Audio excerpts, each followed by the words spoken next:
Haris ko. Hello guys. Haris. Yung bulgur sa Pilipinas. Sa Pilipinas dito pinapansin. Sa ibang bansa, grabe, pinaka-specialty nila. Yan. Papakuluan siya na lumambot. May manok, may sibuyas, maji, para may lasa. Yan siya. Tapos, mix mo siya mamaya. Mixer mo siya konti. Para medyo malapot. Yan ang haris ko.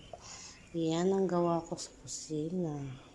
Prepared for breakfast. Chai karak.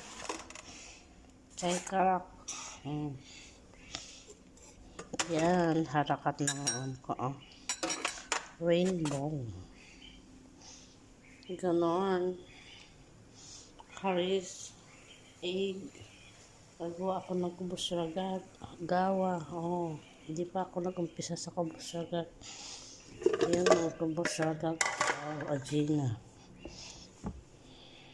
Ganyan siya. Good morning.